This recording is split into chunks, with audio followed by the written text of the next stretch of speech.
Yes. So, hey, how's your day going? Wonderful, wonderful. Thank you. Welcome everyone to Sister Biz. Today is March 31st. And how's your week going, Nicole? It's going good. I can't complain for the most part. Can we stand the rain so we can see some sun? Hopefully Yes, soon. yes, So, yes. So this is the last day of Women's History Month, which is hmm unfortunate, but a lot has happened this month. So hmm yep, so And happy Women's History Month to you. thank you, and same to you. Any events stand out for you during this time? Well, today we did have a rally today hmm for minority businesses. Okay. We organized a rally and we were in front of City Hall with some minority businesses that had some harm done to them through some city contracting. So it was a great morning. We woke up pretty early. We got out pretty early and we did our thing. So Okay. that ended the Women's History Month for me, and then doing the show this evening. That was good. Okay. That's a Okay. good way to So end it. it was. It was. Yeah, So yeah. do you think that was there any like things that kind of stood out for you at today's rally or any points?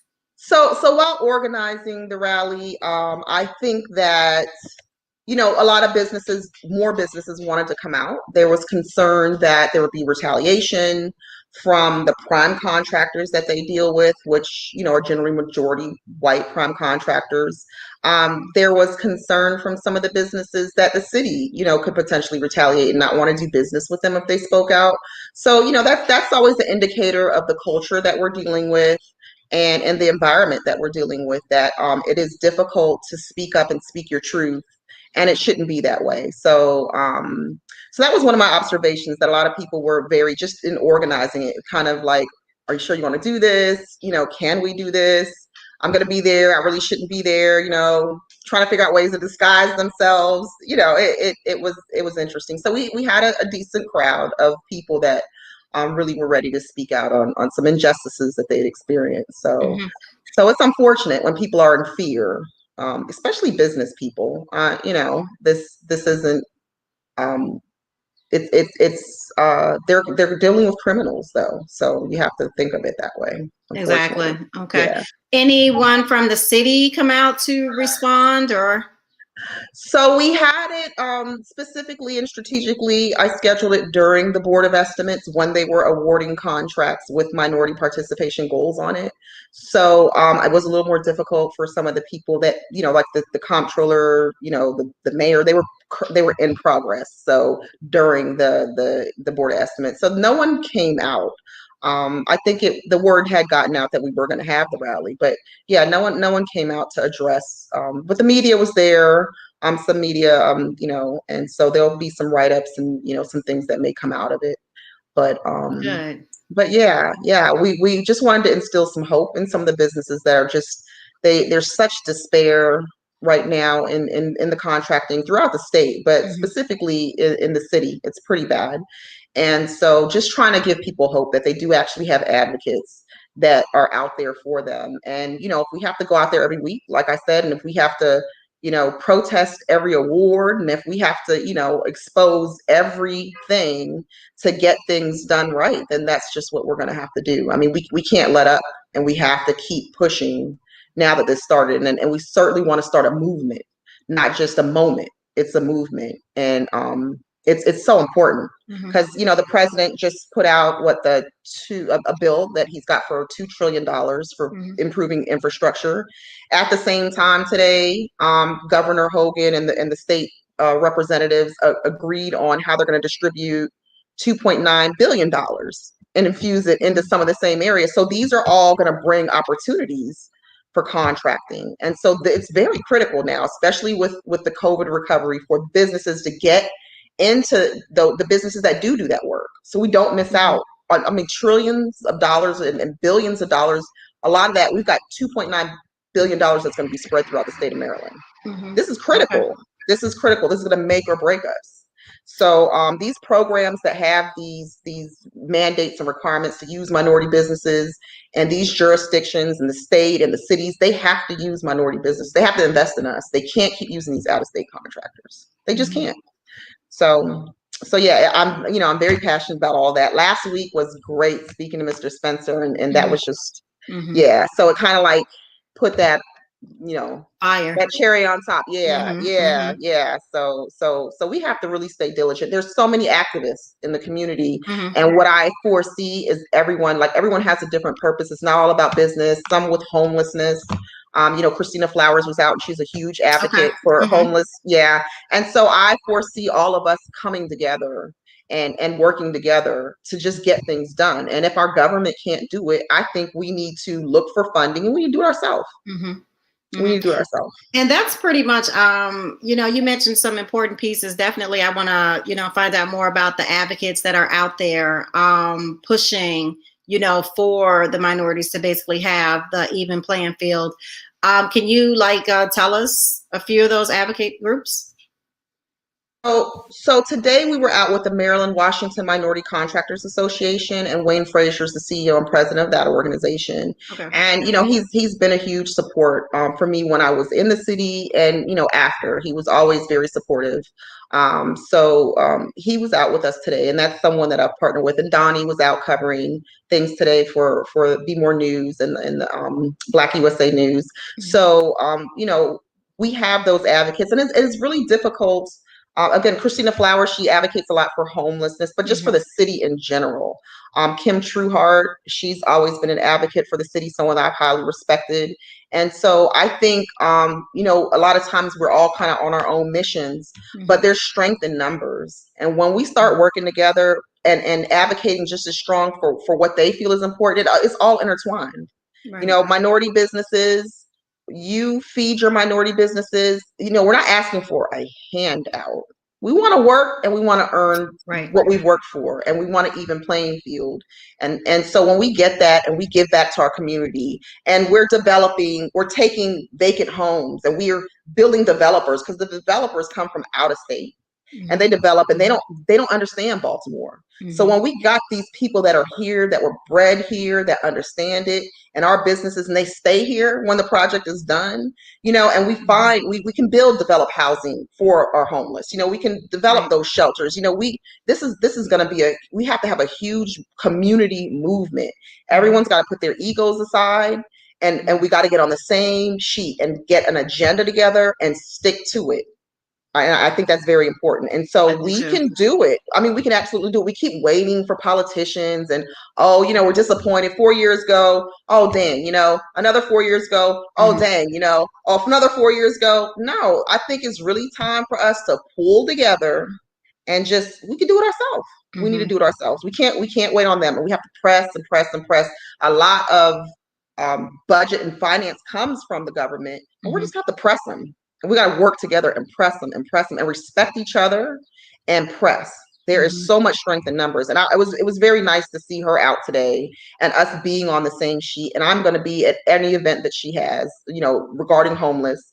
And I think they have a drive on April 26th. They're going to Okay. do a caravan around the city. They're going to go to the school on North Avenue. Mhm. They're going to the youth detention center. They're going to end up, they're going to go by the police station and then end up at City Hall, and Okay. bring attention to all of the different areas. And we need to be there. And so when those politicians start seeing numbers, they start thinking votes. Right. They start thinking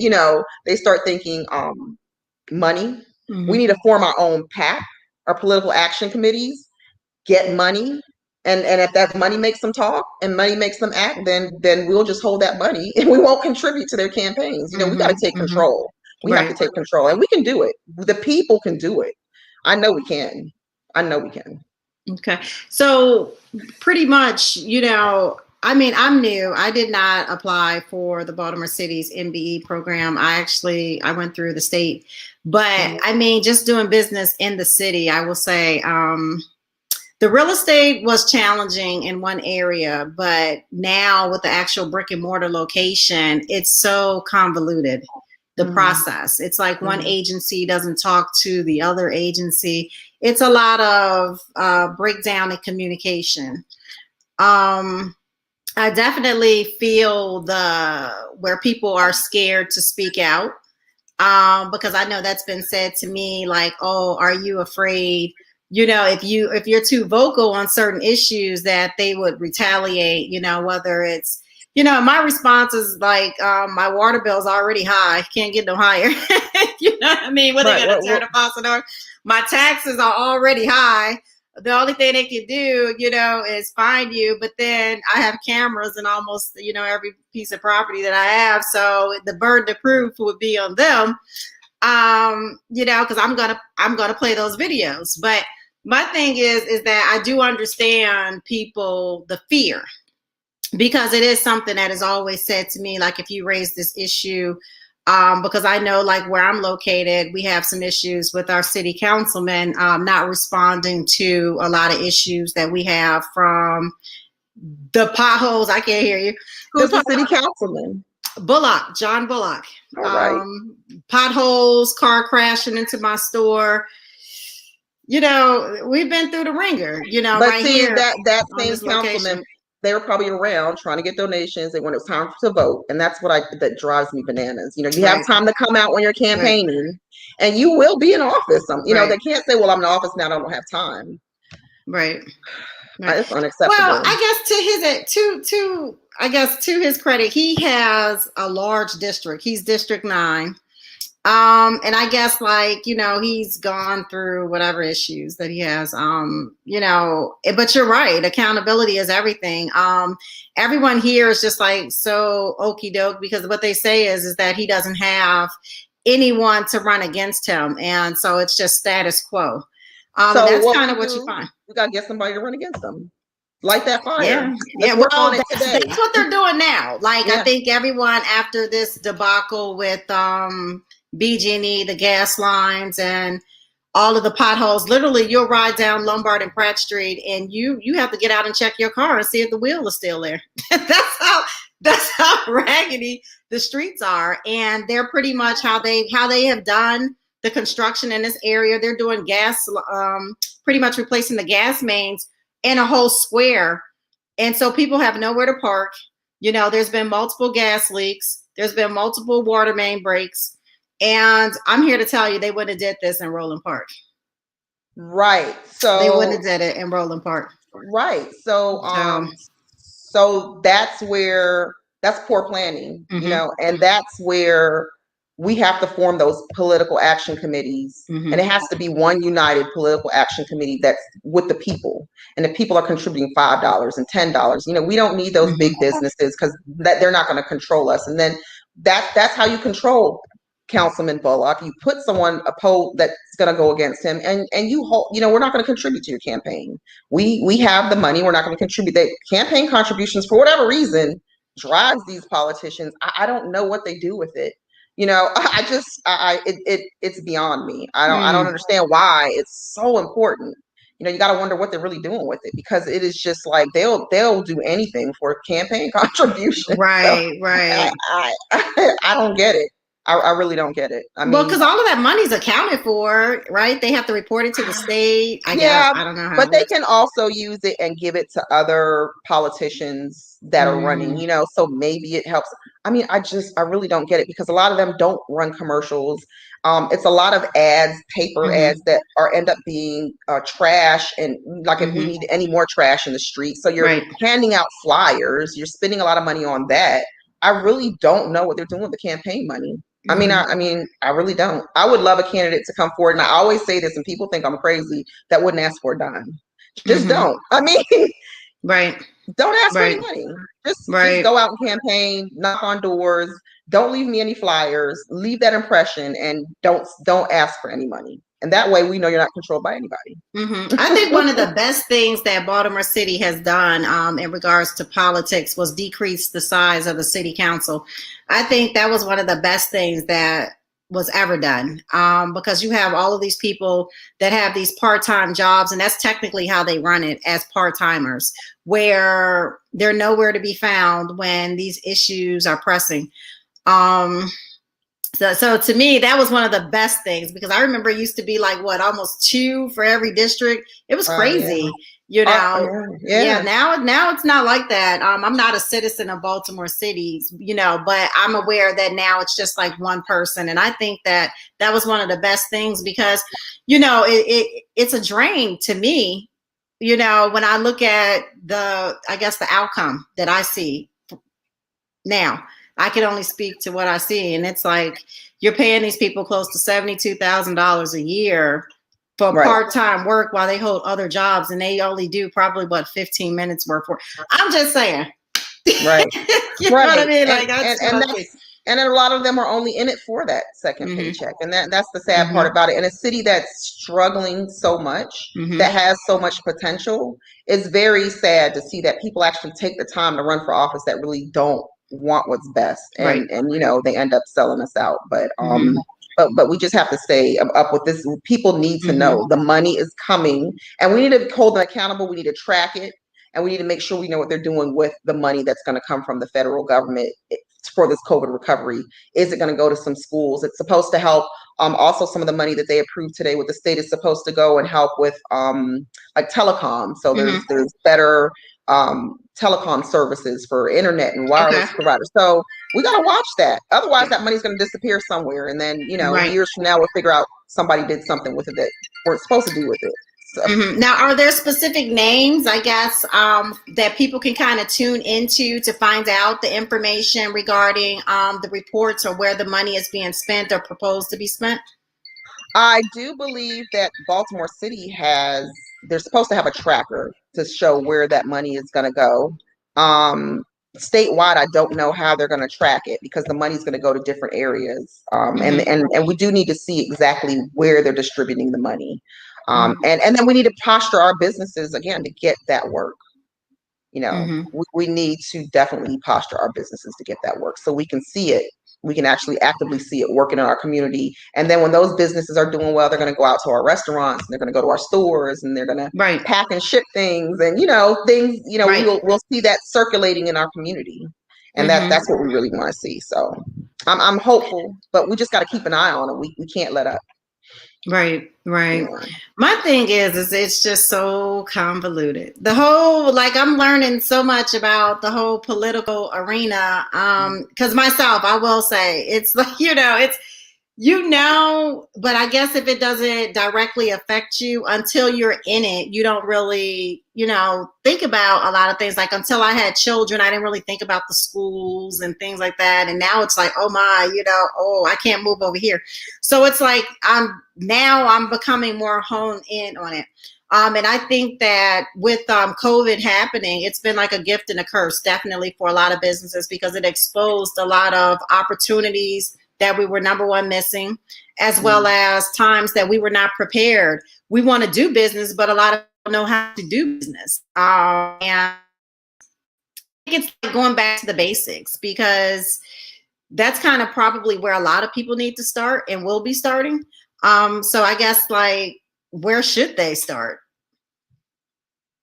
Yeah, I think it depends on the type of business. Like, every business is different. I do see, like, with COVID, it seems to me that we did get back to some community, though. Like the whole Buy Black, with the whole Black Lives Matter movement has really helped a lot of minority businesses do well. Like, I don't go to Bath and Body Works and buy candles anymore. I order candles from Black-owned companies, and that's something that I just consciously just went to the mall and got candles, but something that simple. And they were selling out. Like, I'd have to wait a month just to get a candle. So, so it just depends on the type of business, like how you get started. If you want to contract and work with city, and the city has a lot of money. They spend billions of dollars on contracting. A lot of people get, a lot of businesses that don't look like us are getting very rich off of that. The federal system and the state and the city, I mean, they're tripling it. They're bringing it in 3 different ways.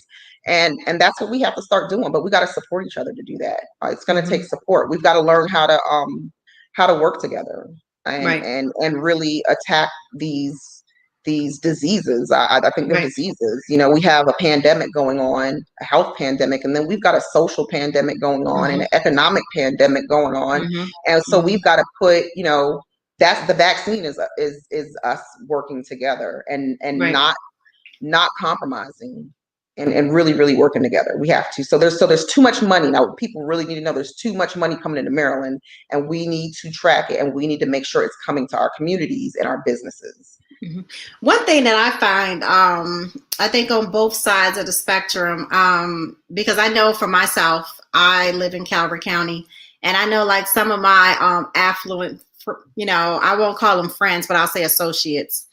I have a master's degree, and they think that I'm crazy for leaving my home in Calvert to come to the inner city, thoroughly educated, and they're like, leave those people. And these are other Black people. Well, then they're not really that educated. I mean, right. I think that unfortunately, education is important. It's been very important in my family. And I think we should all get educated. But when you start using your education and make you feel like you're above others, exactly. That's where you're wrong, and you're not truly educated. You can have a piece of paper and graduate and have a master's degree, a PhD, a JD, but that doesn't make me any different than someone that doesn't have that. And it's a piece of paper that, we all work very hard for. We work hard for our degrees, but how educated are you if you're talking like that? You know what I mean? Like, and then that's the mentality. Unfortunately, again, that's why we have to change our culture, our mentality. We didn't get where we are today with that type of mentality. We all have to work together. Educated, uneducated, we can't say, oh, well, I have a PhD and I can't go into the city. I mean, that's ridiculous. I mean, that's absurd. I have a doctorate degree and I'm going to stay in the city, and I'm going to, and I'm going to shop at my stores, and no one's going to tell me any different because I have a certain degree. That doesn't make any sense. Well, they try to make it seem like if you made it out, like, why are you going back? Why do you feel so obligated? And I think that's part of the stigma that we definitely have to break down too, because a lot of people have complex, like, I got mine, you got to go get yours, or I'm at this point in my life where I don't have to teach you. But if we don't teach each other, who's going to teach us?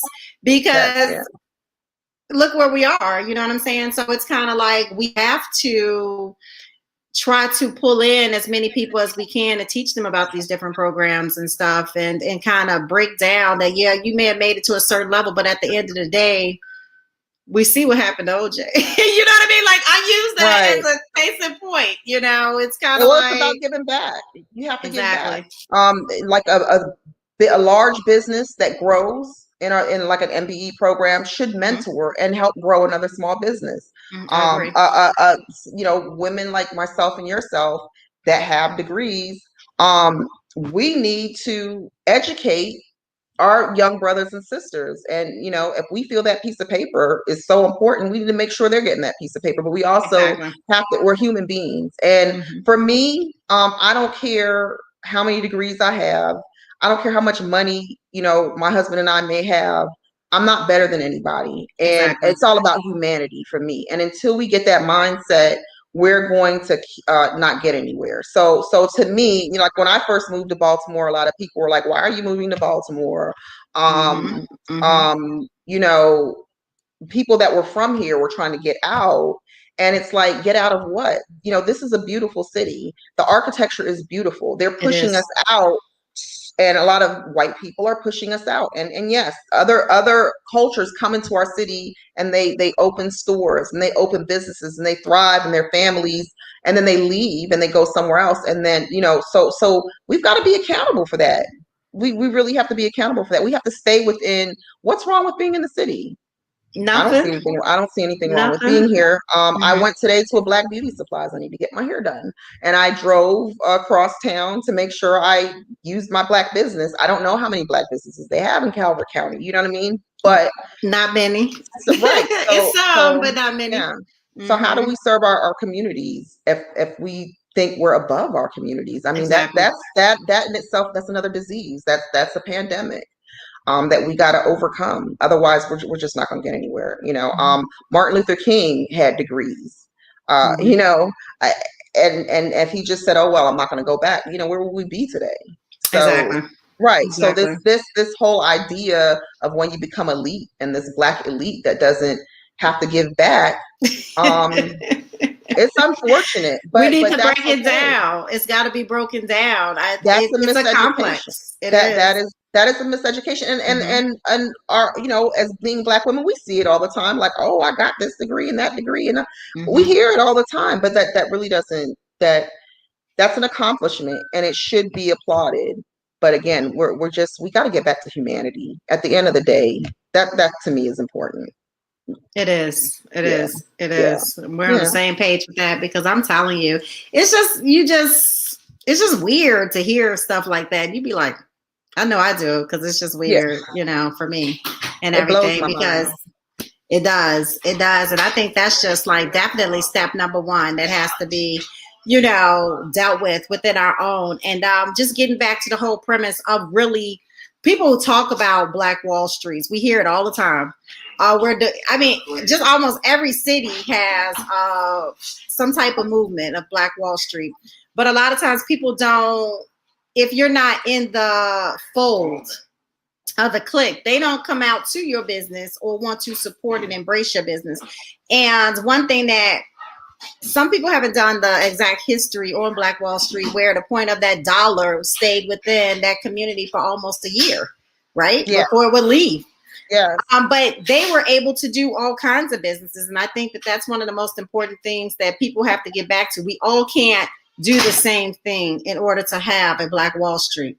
We have to be able to grow our own food, have our own grocers, because we look around Baltimore City, it's technically a food desert, right? Yeah. So my thing is that where are the people that are growing the food? You know, the grocers. We have to get back to, you know, not necessarily, you know, just shipping, but having everything that if you're going to have a community that we're all kind of skilled in different things.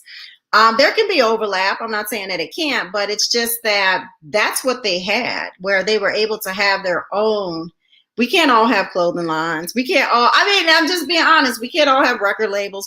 We have to eat when we have to eat daily. So we're going to have to get back to people being able to grow food, you know, and whatever the farmers do. I don't really know. Right. You know, but they don't teach any of this in schools. And I realize that parents, you know, are the first teachers of the children, but half of them don't know either. So, right. I guess sometimes it feels like a lost cause, you know, but. Well, that's how it's meant to feel. You know, so we're such a large consumer. You know, we are very large consumers, and like it's some of those industries are just easier for us to get into. You know, it's not easy to open a grocery store and to get those goods. I know, like the beauty supplies industry. You know, a lot of those things come from Asian countries. They made it very difficult for people of color to get those supplies at a competitive rate and to do those things. So we have to break through that. And we have to understand that. And again, we have to support those businesses when they do open. You know, it may be more convenient. And today it was raining, and it certainly was more convenient for me to go somewhere else. But I'm like, no, I'm going to drive to Charles Street. I'm going to this Black Beauty Supplies, and I'm going to get what I need. And so you have to be relentless with that, with everything you do. I mean, it's so quick to go on Uber and order food, but I'm like, is this a Black-owned business? You know, we have to be. Now that we're integrated with everyone and we don't have that Black Wall Street, we're all in the same neighborhood, we have to be very consistent in how we're spending our money. And intentional. And intentional. I ordered a sweatsuit.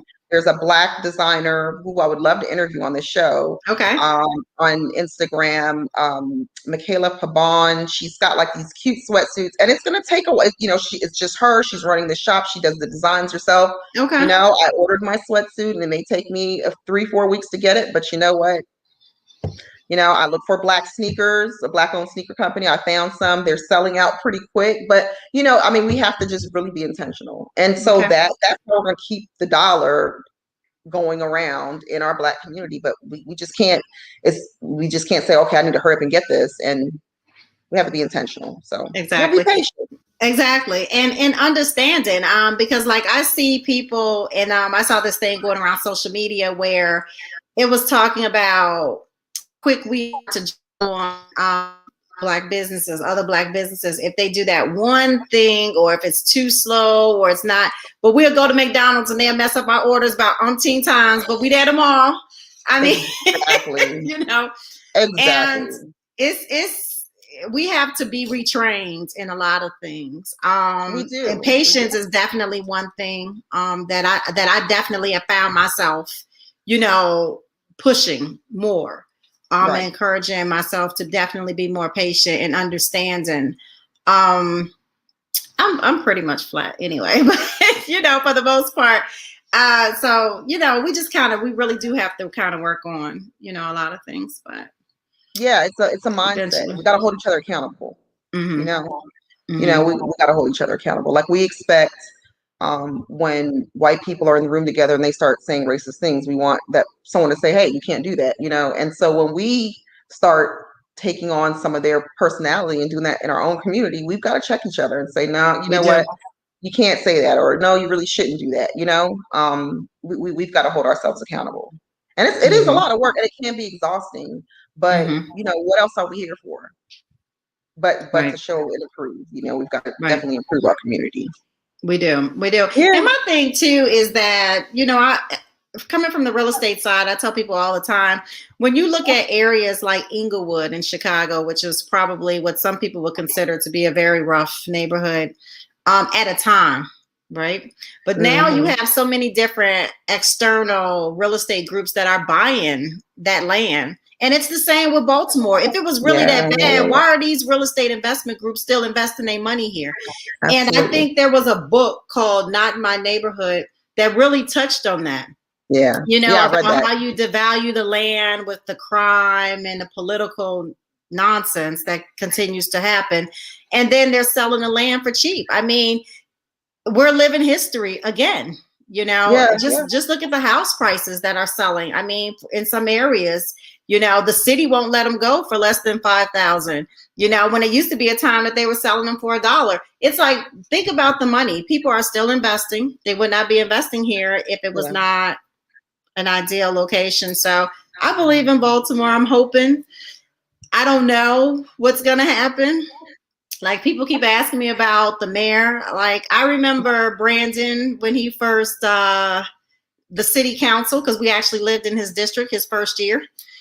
But outside of that, I don't know. You know, like, I'm still holding up hope that the city will get better. Right. You know, but that's kind of where it is. So yeah. That's where I'm at with it, you know. Yeah, it's unfortunate. I really looked at his first 100 days, and that was part of some things we spoke about at the rally today. Okay. And I looked at the plan, and you know, I had to say to myself, and you know what, a lot of his supporters will say, well, he hasn't had a chance. He's only been in 400 days. And I most certainly understand the difference between the judicial branch, you know, the courts, and I understand the difference between the executive branch, and I do understand the legislator, and I understand he's coming into a different field. So he's coming into a different branch now. But I also understand that he was in city council for about 6 years. And I had to start going back and looking at the legislation that he did do. I think it's 9. I think he's 9. It was 9 years. Okay. Well, yeah, we lived in that house about 9 years ago. I think I was okay. Yeah. So, so 9 years is a lot. And I looked at the first 100 days and hoping that there was something directly that was going to impact minority businesses, just straight up. You know, a lot of it, like hiring different positions and stuff. Okay, yeah, you know, it smells good, but the actuality is like, where are you actually putting the money? You know, they say they don't have a lot of money for certain offices that do a lot of the work, but they've got money to develop all these new positions that are so high up. I mean, what are they really going to do?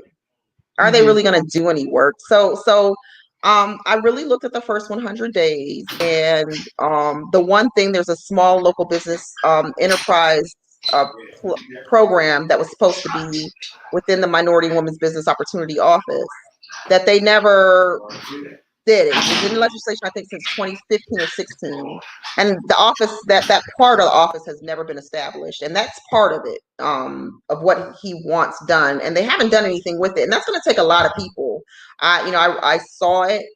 I don't know how they're going to implement it, but my issue is they haven't even implemented the stuff for the minority businesses yet, much less the small local business. So it would be very interesting for that to be on the first 100 days, and the 100 days have passed, and that was one of the 4 areas that that hadn't been touched yet. You know, they haven't even started yet because it is a lot of work to do it. And so that's a bit disappointing because I know that I personally sat down with him when he was in city council president and asked for some things. And so I say this to say that a lot of people will say, oh, well, they're new to the position, but none of the three major elected officials, the sons of Baltimore, are really new to this. The comptroller was city council for a long period of time. You know, Nick Mosby was in the state and city council. So none of these issues are new to them. What I would love to have seen, so now it's going to be this exploratory period. We need to figure out what's wrong. And then that's going to take a year. And then we need to get a plan. And that's going to take a year. And then we need to start working on the plan for the plan. And that's going to take a year. And guess what? It's going to be election season. And nothing would have happened. So you go out and you're politicking and you want your votes and you tell people, well, I'm experienced and my competitor's inexperienced and I got experience in City Hall and I know how it works. And then you get into City Hall and you're like, oh, well, I got to figure out what's wrong and I got to figure out what works. I mean, so come in with a plan. You know what I mean? You knew you were running. You knew you were coming in. Come in with a damn plan. I want the plan to be, I want it done now. Like, right. I want some things done now. And I know things take time, but damn, everybody comes in and says it takes time. You have 4 years. They make it a 4-year term because you're supposed to get, excuse my language, done in 4 years. Right. So I want a plan. I don't want to hear any more of this. We got to figure out what's wrong. We need to do a study. It's time for some action now. Like, well, straight up, it's time for some action. My thing is that what contracts were signed when you was over here. You know what I mean? So we need to figure out whether or not they're done. Yeah. But what I found is a lot of the elected officials don't really know how the city works. They'll say, "Ooh, I got the experience," but like really low key. Mm-hmm. They don't know how the financial system works. They don't know how the invoicing works. They don't know how estimates are submitted and the paper process it goes through. They really don't know how it really, really works. And then you'll sit and explain it to them and it'll be like, they don't get, and then I know they have a lot on their mind, but it's like, you really don't know what you're talking about. It sounds good. And that's why I always hated debates. I'm like, debates to me, it does nothing for me. Right. You're literally just looking at how quickly someone can come back to a question. That's it. And it's usually planned. Debates do nothing. It's just talk. So you really don't know how anything works. They really don't. Honestly, I can't tell you anybody that really knows how the city is truly operating from agency to agency, because they all operate different. They're all operating different. They don't know what's going on. So that's the disconnect. And so I just wish they would take small bites and really just get some things accomplished. But right now they're going through their hiring and changing position. And so we'll see what happens. But I have a feeling we'll be having the same conversation in 4 years. Let's get some hope. I have hope, but I don't have hope in that. I have hope in us as the people coming together and putting demands and just riding their backs and riding their backs and riding their backs.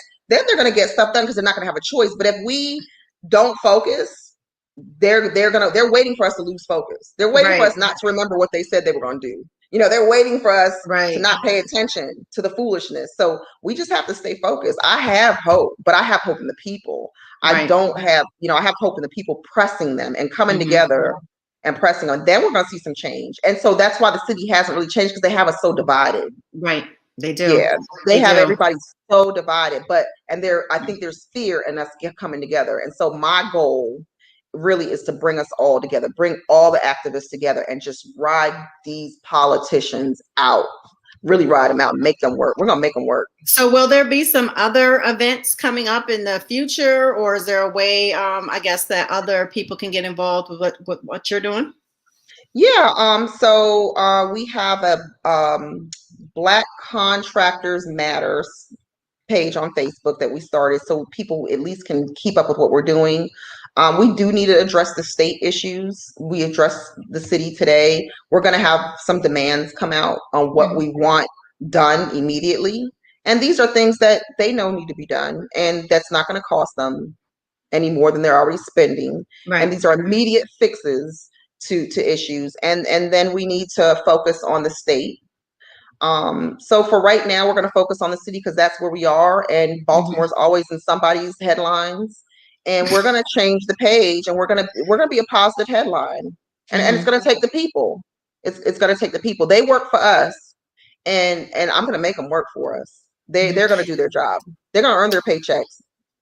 Now, it's a rumor that's going on, I guess, amongst some of the developers where some people are particularly, I guess, a little concerned about the investigation of the Mosbys kind of tainting, if it becomes a full-scale investigation where the federal government gets involved.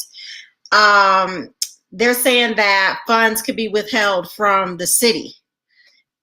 For Why? what? I don't know. Like, people get to talking and make up stuff, and I was like, I don't know, but I'm not politically, I guess, educated enough to speak to that. So, Right. I think it's just a rumor because I don't see why that would have anything to do with the city.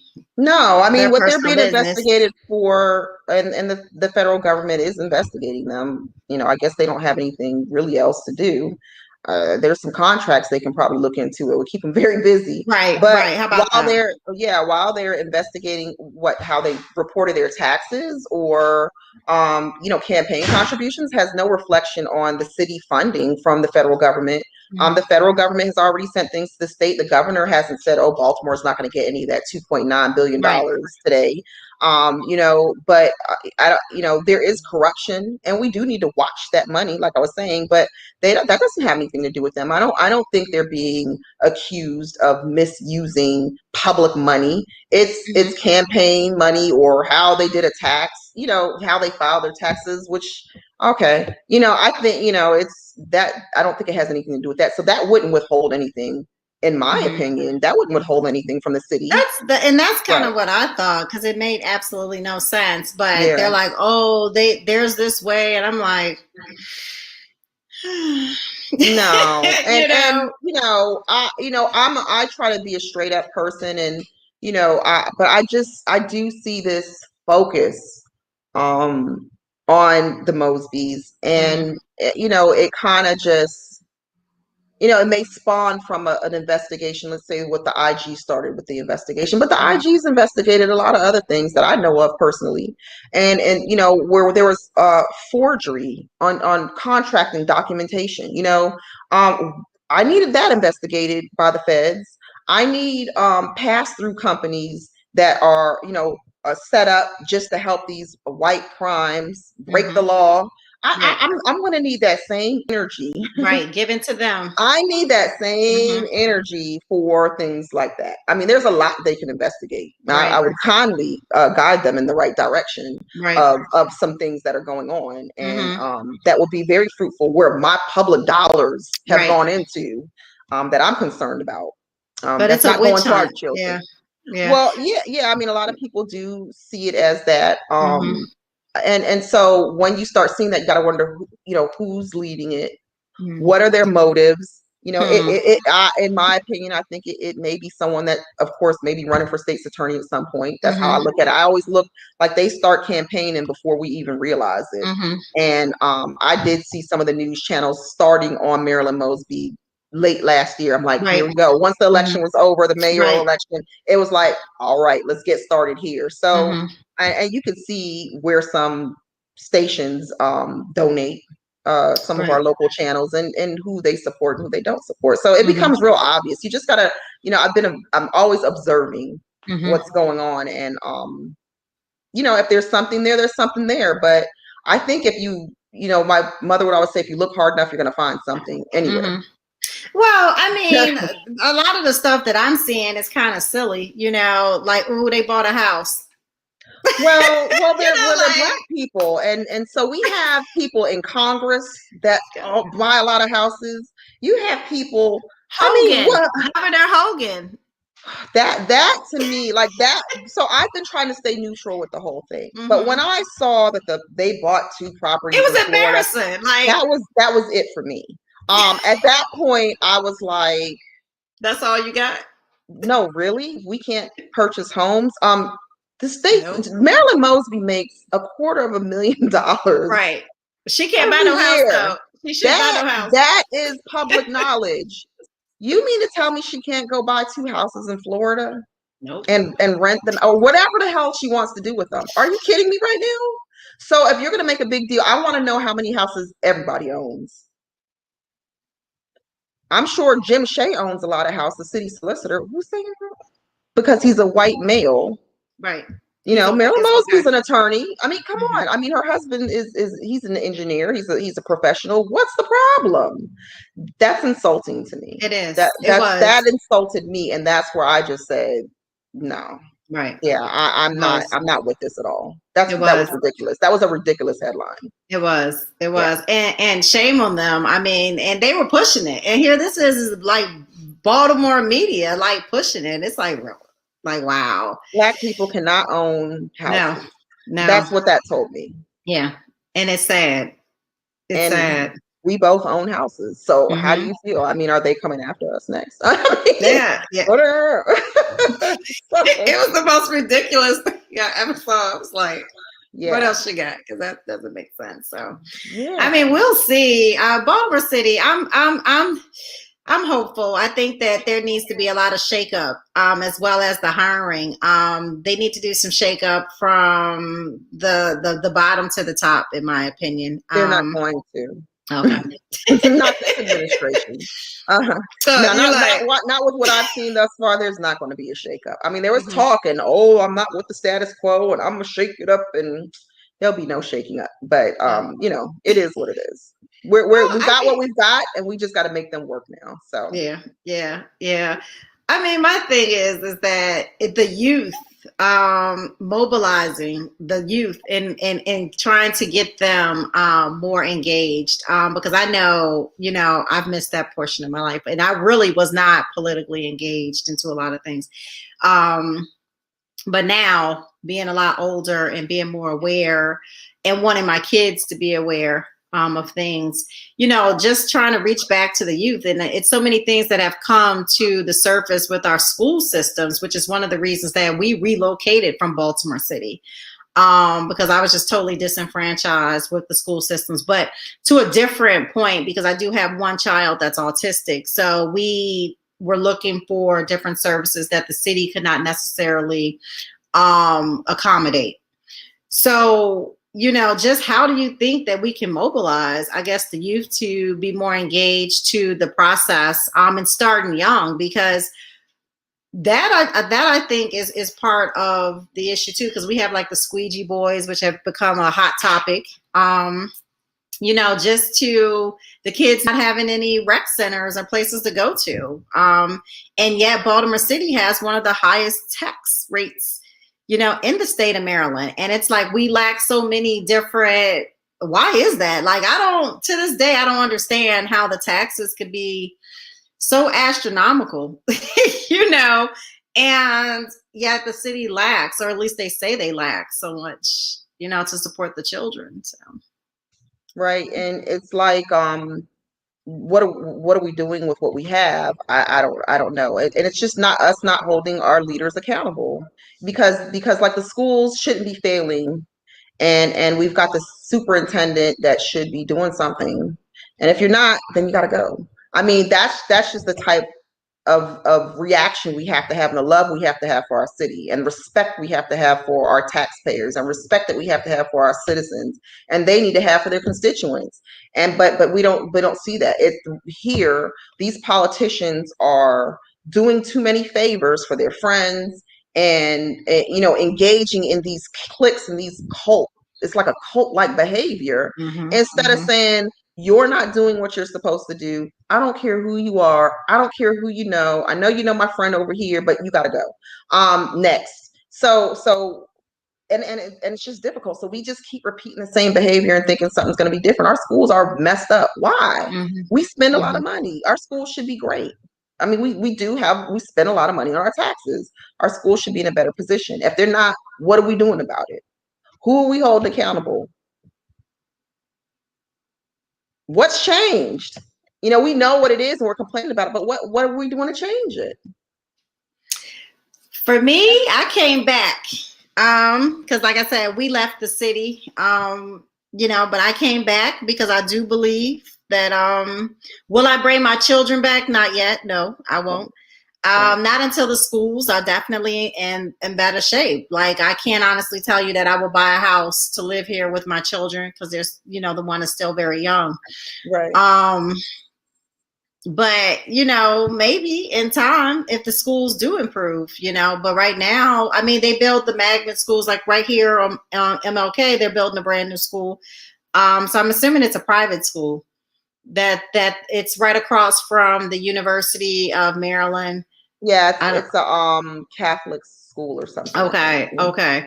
So, my thing is that, so I listen to Governor Hogan say it all the time. Like we spend almost double the amount, that they spend in other districts and things. And, now I'm just trying to push myself to learn all of those different dynamics and things. Cause I want to know, like, how do we get involved, and, cause it's a shame. I mean, we have the casinos and I don't know where that money's going. That's another story altogether. Like it's a lot of money. Like where's the lottery money? Like I can run a list. Right. Like, where's the lottery money? People get upset at Governor Hogan when he says things like, I'm not giving y'all any more money because I don't know what you're doing with the money you got. Like I get that. That I'm a very like straight up person. I get that. Show me what you're doing. If I give you more, what are you going to do with it? Show me something, some progress. And we just got to do better. We got to hold people accountable. And to me, it comes down like when you see foolishness, a fur coat, like people taking money from the people buying fur coats or just ridiculousness. Like, how does that happen? I mean, how is that?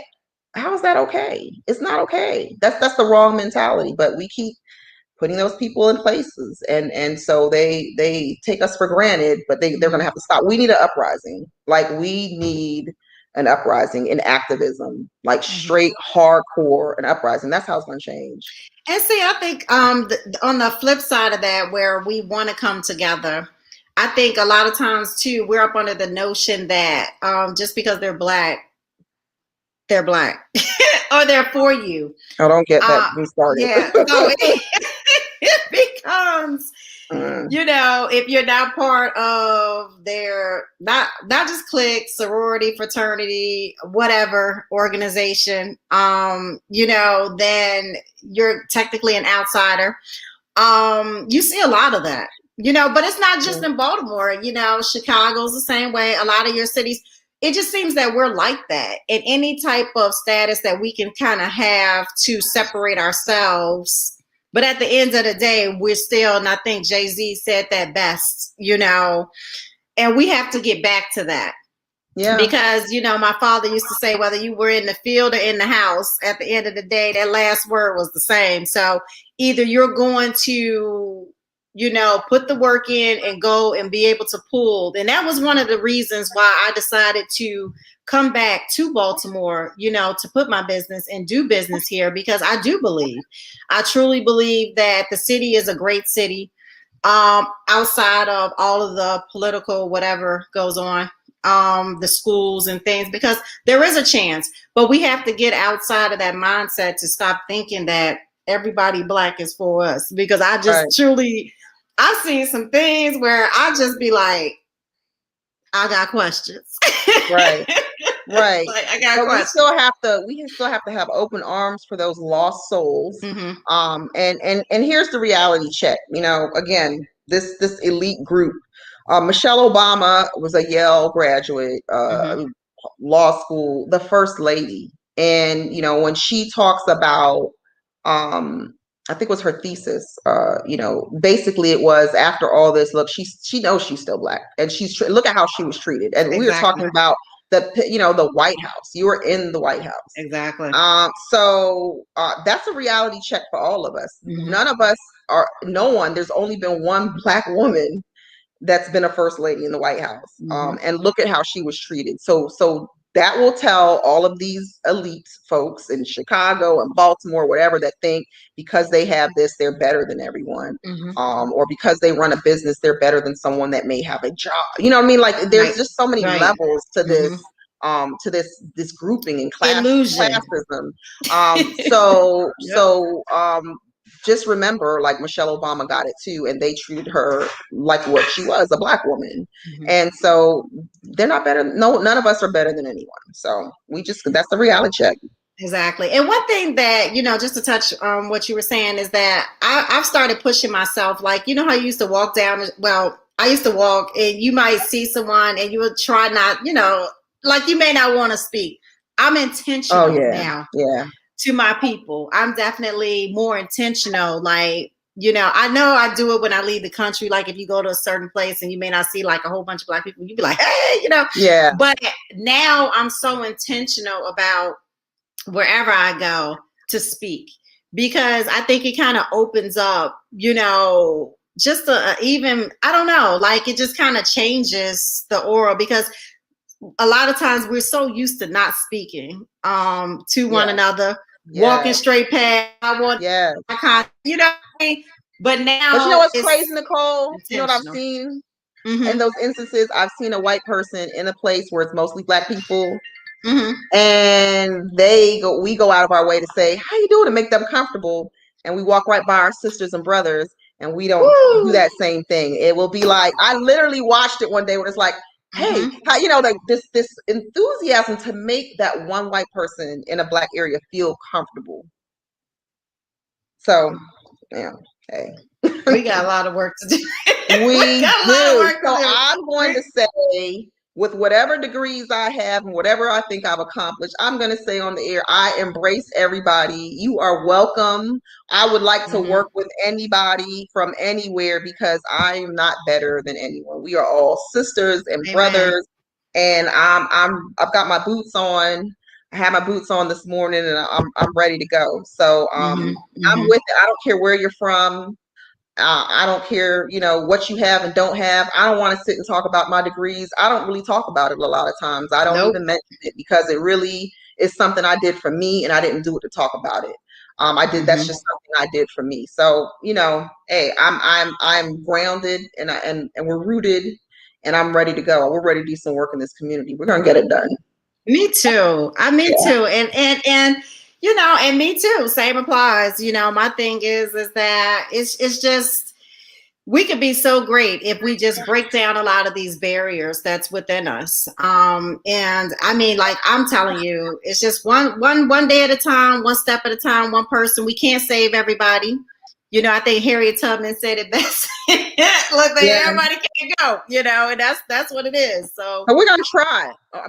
I'm opening my arms. I'm gonna smile. I'm gonna try. We're gonna try. Yeah. Hey. Well, definitely put that your Facebook page out so people can hear about it one more time.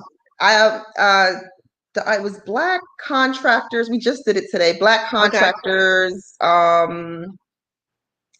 Oh my goodness, let me look and see. They just stood it up and I didn't stand it up, so I can't quite remember, but I will tell you.